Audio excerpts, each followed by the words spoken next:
বাংলাদেশে কোটার বিরুদ্ধে তীব্র ছাত্র আন্দোলন শুরু হয়েছে, তীব্র প্রোটেস্ট শুরু হয়েছে, যা এর আগে এত বড় আন্দোলন সারা পৃথিবীবাসী লক্ষ্য করেনি। সেই আন্দোলন এখন শুরু হচ্ছে, একটা বৃহত্তর ছাত্র আন্দোলন। সেই আন্দোলনের ফলে ওই দেশে এখনো পর্যন্ত অর্থাৎ 20 জুলাই 2024 পর্যন্ত শতাধিক ছাত্রের মৃত্যু ঘটেছে এবং হাজার হাজার ছাত্র আহত হয়েছে। তো একটা ভয়াবহ আন্দোলন। এর মধ্যে প্রধানমন্ত্রী শেখ হাসিনার বিরূপ মন্তব্য এই আন্দোলনটাকে আরও তীব্র করে তুলেছে, সারা পৃথিবীবাসী লক্ষ্য করেনি কোনোদিনই।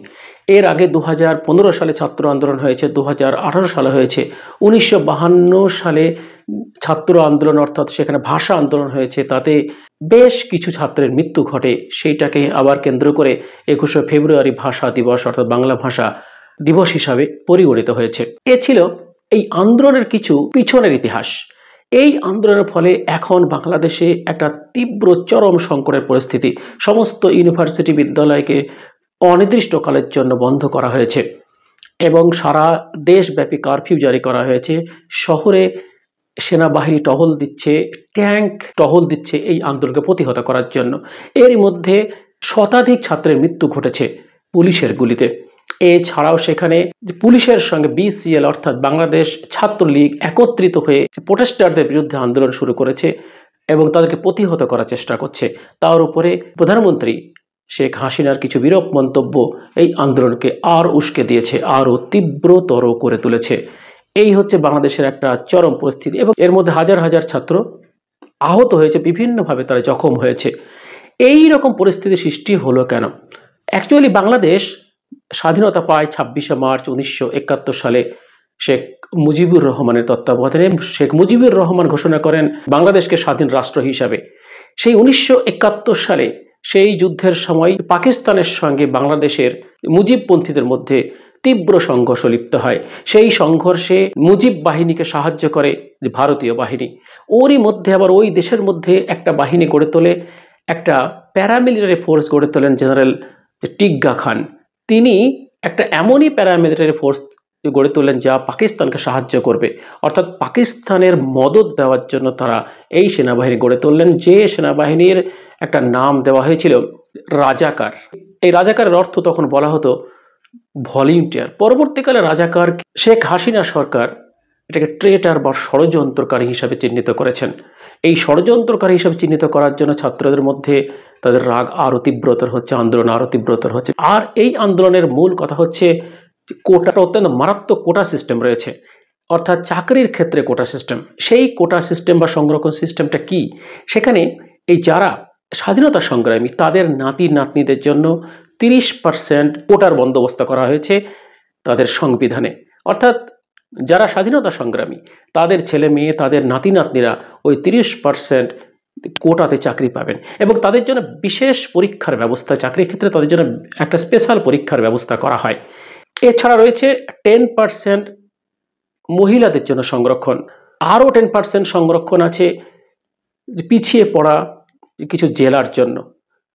অর্থাৎ মোট 30 আর 10 মিলে মোট 50% সংরক্ষণ। এছাড়াও রয়েছে 5% ট্রাইবালদের জন্য এবং 1% ফিজিক্যালি ডিসেবলদের জন্য, টোটাল 56% সংরক্ষণ। সেখানে মোট 44% হচ্ছে সাধারণ ছাত্রদের জন্য, অর্থাৎ সাধারণ চাকরি প্রার্থীদের জন্য। এই সংরক্ষণের বিরুদ্ধেই এই তীব্র আন্দোলন, এই জনরোষ এবং সারা বাংলাদেশ ব্যাপী সেই রোষ ছড়িয়ে পড়েছে। এই রোষেরই পরিপ্রেক্ষিতে 2018 সালে একটা তীব্র আন্দোলন লক্ষ্য করা গেছিল এপ্রিল মাসে। সেই আন্দোলনের পরিপ্রেক্ষিতে সেই দেশের মধ্যে এই কোটা প্রথাটাকে বন্ধ করে দেওয়া হয়। সেটা ছিল 2018 সাল। সেখানেও ছাত্ররা এবং শিক্ষকরা একটা তীব্র মুভমেন্ট গড়ে তুলেছিল সারা বাংলাদেশ ব্যাপী। তাতে সরকার পিছু হটে সেই কোটা প্রথাকে বিলোপ করে দেয়। পরবর্তীকালে 5ই জুন 2024 সালে বাংলাদেশ হাইকোর্ট ওই প্রথাটাকে আবার পুনর্বহাল করে। এর ফলে সেই একই রকম কোটা আবার চলতে শুরু করে। তাতে ছিল 30% সংরক্ষণ সেই স্বাধীনতা সংগ্রামের কর্মীদের জন্য, তাদের নাতি নাতনিদের জন্য, 10% মহিলাদের জন্য, 10% পিছিয়ে পড়া জেলাগুলোর জন্য এবং 5% ট্রাইবাল এবং 1% ফিজিক্যাল ডিসেবলদের জন্য, অর্থাৎ সেই 56% সেই প্রথা আবার ফিরিয়ে আনা হয়। তাদের চাকরির ক্ষেত্রে সাধারণ ছেলেমেয়েরা তীব্র সংকটের মধ্যে পড়ে। এমনিতেই প্রতি বছর বাংলাদেশে 4 লক্ষ ছাত্রছাত্রী গ্র্যাজুয়েট হয় এবং সেখানে সবচেয়ে উচ্চ পদে অধিষ্ঠিত চাকরির সংখ্যা প্রতি বছর 3000। সেই পদগুলির বেশিরভাগই দখল করে ওই কোটা প্রার্থীরা। ওই কোটাতে সেই শূন্যস্থান পূরণ না হলেও সেটা শূন্যই থেকে যায়। তার ফলে যারা অ্যাকচুয়ালি পাওয়ার কথা, যারা সত্যিকারের চাকরি পাওয়ার কথা মেধার ভিত্তিতে, তাদের চাকরি অধরাই থেকে যায়। এই জন্যই তীব্র আন্দোলন, ওই সমস্ত প্রথাকে বিলোপ করার জন্য। এই আন্দোলনে নামার জন্য বাংলাদেশ সরকার ওই আন্দোলনকারীদেরকে রাজাকার আখ্যা দিয়েছে, অর্থাৎ ট্রেটার, ষড়যন্ত্রকারী আখ্যা দিয়েছে। এই আখ্যা দেওয়ার পরেই তাদের আন্দোলন আরও তীব্রতর হচ্ছে। যদিও বাংলাদেশের সুপ্রিম কোর্ট এটাকে 1 মাসের জন্য স্থগিত ঘোষণা করেছে, কিন্তু আন্দোলনকারীদের একটাই বক্তব্য, এই সমস্ত প্রথাকে বিলোপ করতে হবে। এই প্রথা বিলোপ করে 56% পরিবর্তে সেখানে 10% বা 5% সংরক্ষণ থাকতে হবে যারা পিছিয়ে পড়া জাতি, পিছিয়ে পড়া উপজাতি, তাদের জন্য। সমস্ত রিজার্ভেশনকে সম্পূর্ণরূপে বিলোপ করতে হবে। সবার জন্য চাকরির পরীক্ষা একই রকম হতে হবে এবং সবার জন্য চাকরির বয়সের সীমাটাও একই থাকতে হবে। এখানে কোনো রকমের ভেদাভেদ থাকা চলবে না। এই হচ্ছে তীব্র আন্দোলন, যে আন্দোলনের ফলে দেশ আজ চরম সংকটের মুখে, সরকার চরম সংকটের মুখে, ছাত্রদের মৃত্যুর লাশ গুনতে গুনতে ক্লান্ত হয়ে যাচ্ছে এবং তাদেরকে গুলি করতেও সরকার পিছপা হচ্ছে না এই আন্দোলনকে দমন করার জন্য, আন্দোলনকে বন্ধ করার জন্য।